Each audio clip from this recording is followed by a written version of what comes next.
I'm here with my friend Catherine Turocy. I'm actually here, and she's in Texas, bless her. But she is, among many other things, the founder and artistic director of the New York Baroque Dance Company. She's a distinguished choreographer, performer, stage director, and has worked with Baroque opera and other kinds of things for a very long time. And we've known each other for a very long time. So, Catherine, it's a great pleasure to see you. Thank you for being willing to talk to us today.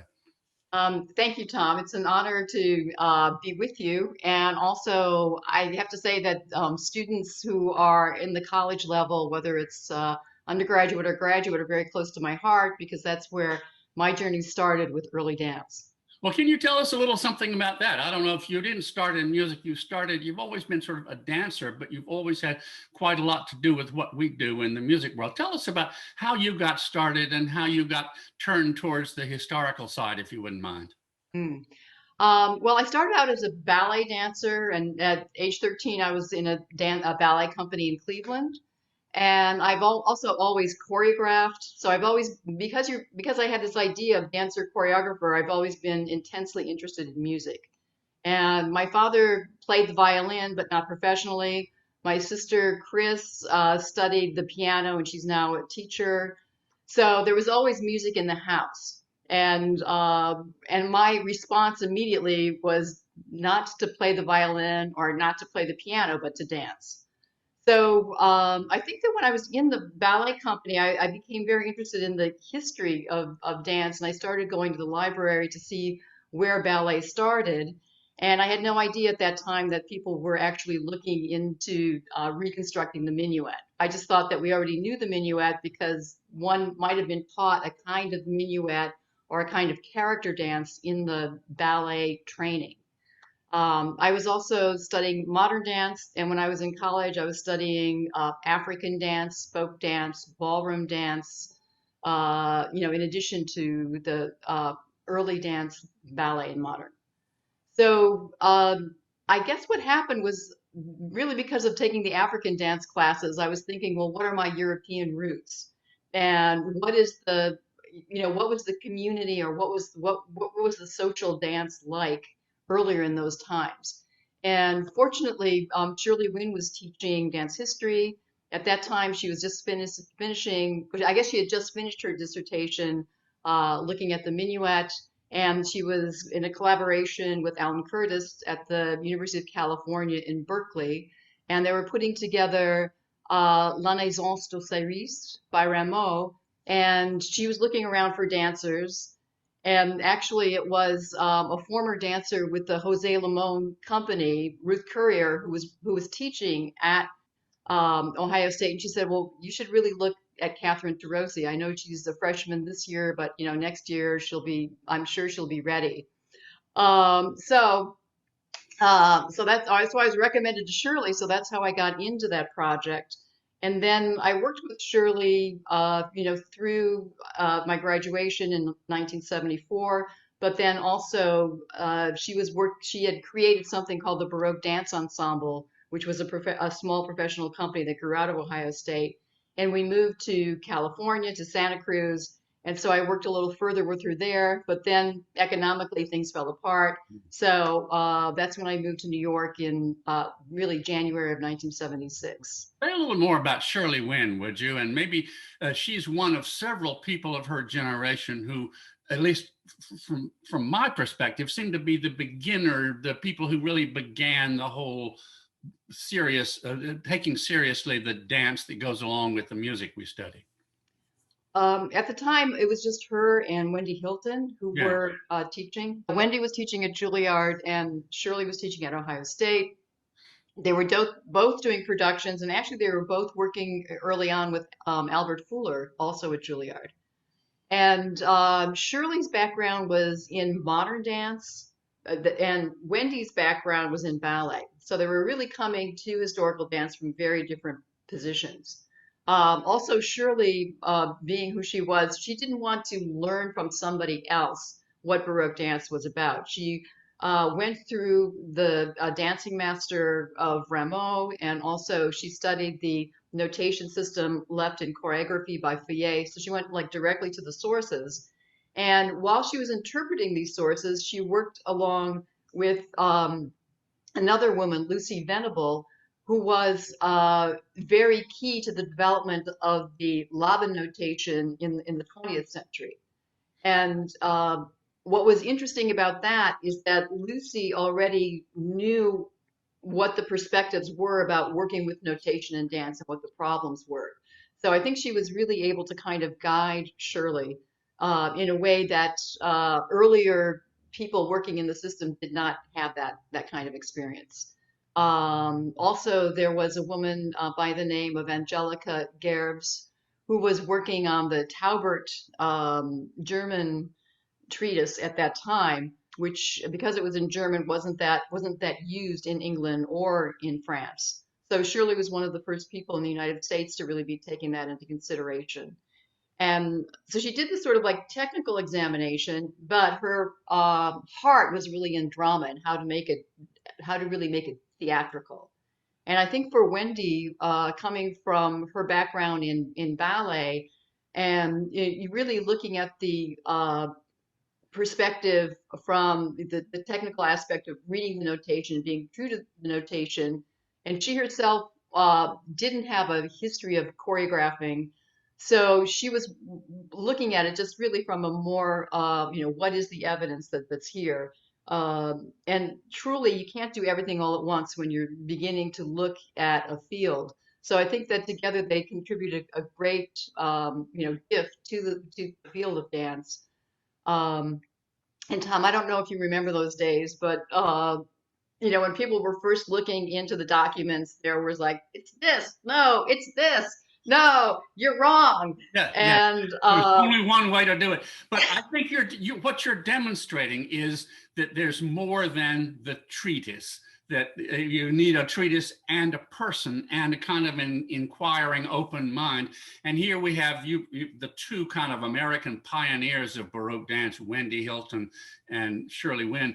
And they were both taking it very seriously, and they were both essentially dealing with the same sources, but coming out with perfectly beautiful and perfectly plausible dances that nevertheless had a kind of an individual style. Would that be fair to say? that would be fair to say. And when I did move to New York, I did have the opportunity to talk to Wendy about this. And one of the terms that we weren't using so much in the 60s and the 70s was pure dance, and then as opposed to ballet. And the idea of pure dance is that it's more the ballroom dance style. It's more the style of dance that's not meant to express a story or a passion. It's Uh, just abstractly beautiful. And ballet has a purpose of telling a story. So certainly Shirley was in the category of ballet, and Wendy was more in pure dance. And as soon as I had talked to this Wendy about this concept, she gave a great sigh of relief because she felt that because it put it in perspective. It wasn't that one person was wrong or one person was right, and that you always have to have like a dramatic feeling to a minuet. So she felt, I don't know, it was just a very calming concept. And I think that that's what's been happening over the years is that as we've been working in historical dance, we're getting a better context of the whole thing and yeah. understanding that there's the sort of popular country dance that the people did. Then there are the country dances that were done in the court. Then there were the ballroom dances that were choreographed that were done in the court. And then there were also the theatrical dances, some low comedy, some sort of middle romantic, pastoral, some very sort of high, grand, noble, athletic, virtuosic style. So being able to embrace this whole definition of dance it's been a journey really all the way through these last 4 decades. It has been for musicians who play Baroque music a real discovery for them to realize that dance has a huge amount to teach performers. Probably, and I presume the same is true for actors and anybody who performs music of the 17th and 18th centuries. But you went on, you danced professionally with Shirley in her ensemble for a while, and then you worked with other people too, I think. But you then at some point founded the New York Baroque Dance Company. Can you tell us about your professional life as a dancer and choreographer? Sure. So, in the beginning years, it was mostly just with Shirley. And then when I moved to New York in 1976, I was with Anne Jacoby, who was already there. We had been roommates at Ohio State, so we knew each other, and we were Uh-huh. both, in the Baroque dance ensemble. And so Anne and I were working with James Richmond, and that's when I started my work with him, also in 1976. And then, of course, we got married in 1977. But so with Anne, Anne really had a more, I mean, she played the gamba, she played the cello, and she had more sort of standard musical training than I did. So it was really a good match because, we could, and also with Jim, so that we could sort of like create a better balance between the dialogue between dance and music. And Anne was with us for 10 years, and then her life took a different turn. She married and she went to Paris, so that sort of changed. But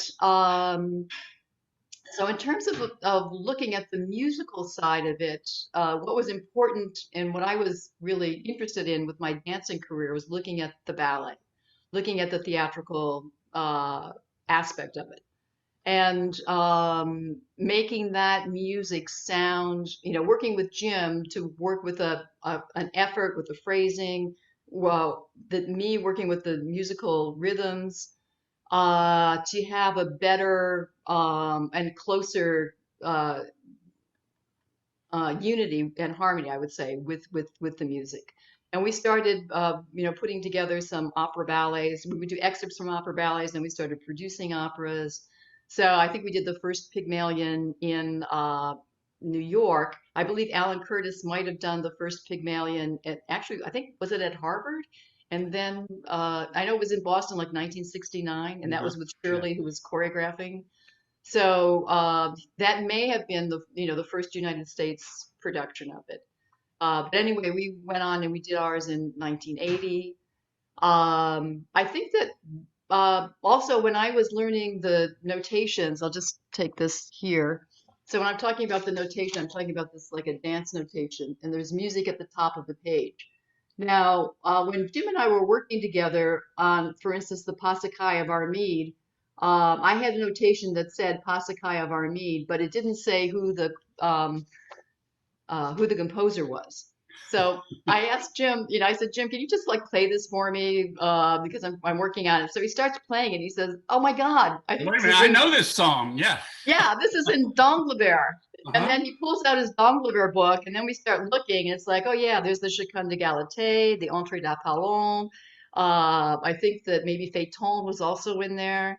And then, he told me that these were orchestral pieces. And then I thought, oh, so that's from actually the opera, Armide, because otherwise it doesn't say it on the notation. Right, right. So we began a sort of discovery of, again, the purpose of these dance notations, how they reflected what was going on in the opera, and how, even though it was like a 4-minute solo, it was not abstract, that it was a dramatic reading. And because of the way, the music changes like every 8 measures or 16 measures in a Pasacaya or a Chaconne, we began to understand musically that it really was almost a summation of the drama that was happening in the opera up to that point.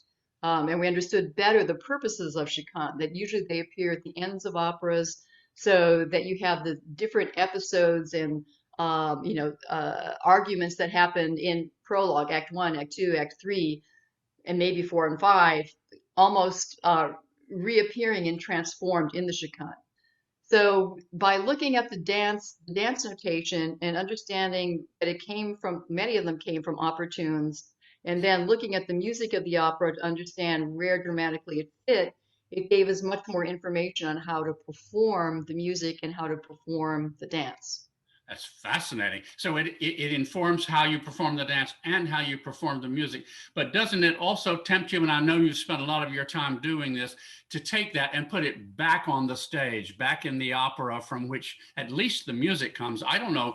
And I suppose it's not always possible to know whether the choreography you see in the notation is choreography designed for the stage or for the ballroom or the consumer. But I know that Uh, you've put a lot of that stuff back on the stage, haven't you, in your career?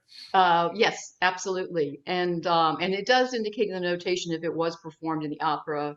If it's from the opera but was not performed in the opera, you know that it has the overtones of what the drama Right. was. Yeah. So yeah, so I think that because um, when the time at the time when I started the New York Dance Company with Anne, there was no professional dance company of professional dancers who were also not only trained well but also choreographers, because a lot of the early work was more from musicologists in Yeah. dance. And so a musicologist looking at a definition of a dance step would do it one way, but a dancer would do it another way. So And which do you prefer? yeah, I wonder. Speaking as a musicologist, I know the answer. Don't answer that question. Okay. So anyway, because I mean, of course, I love dance, and I wanted to place historical dance up there with, this is just as valid as doing contemporary dance or doing a ballet by Balanchine or by Robbins, because these were very beautiful choreographies. So the only way to show that was to be presenting not court dances on the stage, but to be presenting theatrical dances. And with that, that led me into wearing the mask and understanding the use of the mask, understanding rhetoric and the art of declamation. And once I got into that in conversations with Jim, we started talking about rhetoric and that effect on music.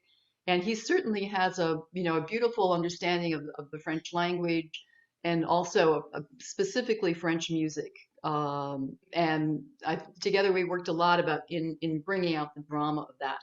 And then when I worked with conductors, I really felt more confident than I would have otherwise because, first of all, I'm married to a conductor, so I can ask questions about, again, perspectives, like, when you're leading the orchestra, how do what do these instruments mean? What does that mean? How do you bring them in? And then I could think about how that was reflected in the dance. And, there are only about, a little over 300 notations that we have that we can look at.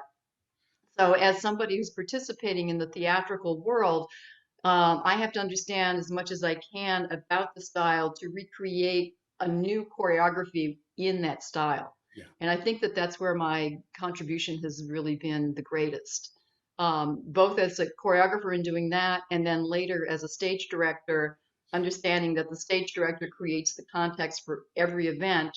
So I had more control over how my choreography was perceived by being the stage director and then also unifying the movement of the singers with the dance. And again, that had repercussions for the music because, what do? Do you do the whole aria and then you kind of stop and then the dancers come in? Or do you see what that connection is? And as soon as you see what the connection is, you have a really wonderful weaving of the music and the dance and the poetry that takes the audience on a journey that seems very short by the time you get to the end because it makes theatrical and dramatic sense. And because there's a wonderful play between music and dance and taking the audience's attention.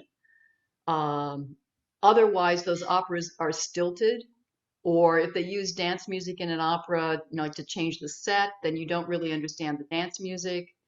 And sometimes, if you have people who are not choreographers who are modern choreographers who are not sensitive to musical themes or to musical metaphors, they're going to miss them.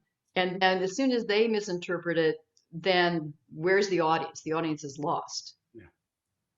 Well, it's always sad. I mean, it's true, but sad because sometimes it's just a lack of resources that so many Baroque dramatic spectacles get put on without any dance, even though they were intended to be full of dance. I mean, the worst case is Dido and Aeneas, which is really sort of a dance show with a little bit of singing. But seldom does anybody go to the trouble or have available the resources to make it into the dance show it really was. And the same is true for many other things. So you've worked in various levels. You've been a sort of a professional dancer dancing for somebody else in operas. You've been the choreographer for the dance elements in an opera that was stage directed by somebody else. And you've been what you've just been describing, the kind of the director for the ensemble of the acting, singing, and dancing over the course of a whole dramatic evening. My guess is that you think that last description is the one that works best on the stage, and I can see that. I can see that would be true. There must be, and you've also choreographed some things. I mean, you've done some Handel operas and things like that, haven't you, that don't really have much in the way of dance music in them, or am I wrong about that?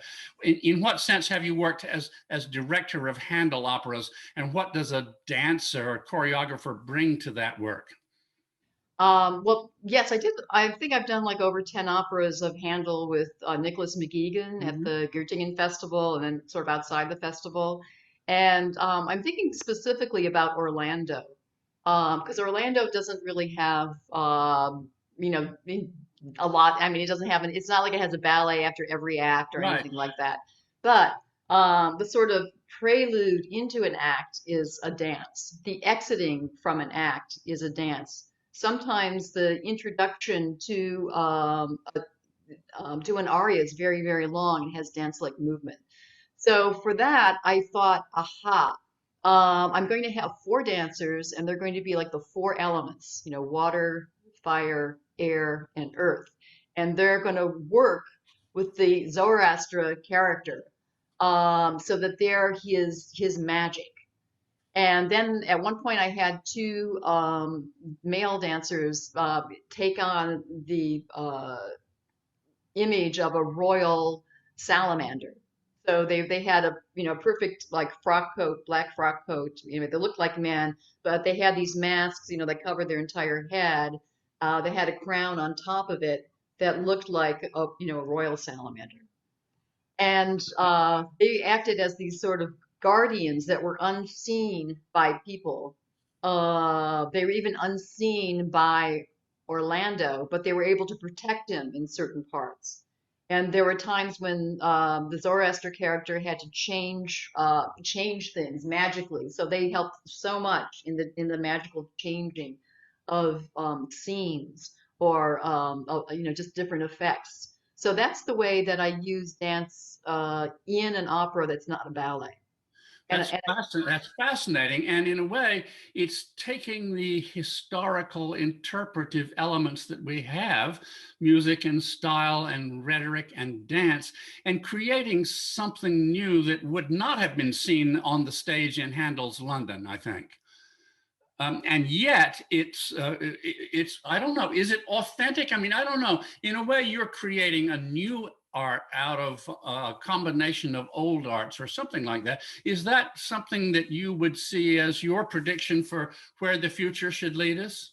well, I think definitely it should happen more often. But the other thing is if you put all these opera productions into their context at the time that they were performed, there were dancers around the theater. There were actors around the theater. And important people on the stage never appeared without their followers Right. because that's how you knew they were important. So even though it doesn't, when we look at an opera score, even though it says this, the king enters, you never have the king enter alone. That's just it's codified like that. That's what they did. Yeah. They always had their followers. They expected that. So I think that maybe too often when people look at the Handel opera, through the score only, that and they don't see that there are these other people who are involved, they have a sort of reduced modern perspective on what this is. And then when we experience on the stage, it's not very. I mean, it's okay, but it's not as rich as I think it was at the time that it was performed. And these works were in, especially with Handel in London, you're in competition um, spoken drama, and you had to be competitive. Yeah. And I do believe that the person who played, oh, I didn't look up all the characters in Orlando, but there is that one character, the soprano, who is, she's not the princess. She's a little bit lower. She goes in between. Her arias are in between being operatic and so almost musical theater. Well, her role actually was played by a musical theater singer who was very popular at the time. So I think this idea of mixing theatrical conventions from the spoken word into the opera would certainly be a part of the period look. And particularly Orlando is a fight between opera and musical theater. Yeah. You really study the music. Well, it creates a kind of a richness for the spectator that's unparalleled, and we all want that, except for the people who have to pay for it. I mean, the hard part about all of this is that we don't have the resources of a royal court or of the patronage of the King of England for our opera company. I don't know how to solve that. Do you have a solution? Because I know we want to do what you want to do, but very often we don't do it, and the reason is usually not artistic but economic. That is true, and I think that one of my contributions is being able to also be a producer and a fundraiser. And so, for instance, when we were doing our works with Concert Royal, Concert Royal, it had its own 501c3, so they would write their applications, they would do their fundraising. We had our own 501, still do C3, and we could also apply to the state and to the feds. So when you have two organizations joining to do one thing and they're getting, money from the state, from other foundations, we're able to ask as two separate entities. And that was the way that we were able to fund, not be an opera company, but to fund our music and dance groups so that we could produce opera. And unfortunately, the sort of shift, the cultural shift, made this more difficult as we got into the late 80s and the 1990s. And definitely by 2000, the idea of the federal government or the state government, helping with such productions became less of a focus as the government has been looking more at community oriented art work as opposed to art for art's sake. Well, you and I and a whole lot of other people believe that this kind of art needs to continue to be part of the great smorgasbord available to all the people all the time in the future. Do you have any parting words of advice or wisdom for young up and coming professionals in the early music world? What do you think we should take away from our conversation, Catherine? I think that everyone should still read the sources. I don't care. I mean, if you're a violinist, if you're playing the drums, whatever, I think you need to read the main sources from that time and get it directly and think about it. Because one of the things that we've been doing, even now, especially during the pandemic, is Zooming a lot. And we have an international working group. So these are people from, all over Europe, plus a couple of places in the United States, where we're rereading the sources even now and comparing understandings. Because as we know more, then we have to go back to the sources to read them again. And this reinterpretation needs to be done with every generation. It keeps Um, it keeps us honest and it keeps us new. I agree. you need that creative thinking. You need creative interpretation. You need to develop yourself as an artist, understand what your gift is, how you can give it, and then you have to base your decisions within a context of understanding the treatises originally, and then how they've been interpreted and reinterpreted, and then what are you going to bring to that. So that's a major thing. The other thing is that with everybody going to Zoom, it's definitely changed the world of dance, and because more people are being accepting of watching events on a computer, and they're also open to more alternative ways of accepting performances. For instance, the Dallas Bach Society is doing a sing-along Messiah coming up like next week or this week, and they're projecting their performance of the Messiah from last year onto the side of a building in downtown Dallas. And the people who are coming are going to be the ones who want to sing along. Right. So they're going to be divided into their different sections, and there's going to be a singer who is, professional in each section. So she's kind of a ringer. And so they're going to watch the Messiah. They're going to hear the music. Jim is going to conduct them to come in with the choruses. But it's going to be a way for them to be involved with the Messiah in a way that's COVID friendly. But also, I think it's going to be a lot of fun. And why not do this again, after? Because the sound of Messiah is going to be like all over downtown Dallas. I mean, it's going to be. I think it's going to be very exciting. So I think that for the younger people, looking into how to bring their music outside of the normal theater and be a little more site specific, have a way of sort of involving the public, but at the same time, you can have those more intimate moments and that sense of this is my full interpretation, my sort of chamber music way in my small chamber here at home, filmed, videotaped, recorded, and here that is. And I think that it's bringing the people closer to the intimate experience of the music, which is, always a good thing. Like so many creative people, you think of good things to be learned from this terrible experience we're in the middle of. Well, we thank you very much, Catherine Turocy. We look forward to many years of artistic contributions of various kinds, like the ones we've seen in the past. And who knows, I'm sure the future will bring some things that none of us can anticipate except for you. Thank you very much for this conversation. Thank you, Catherine Turocy. Thank you, Tom. Wonderful to be with you.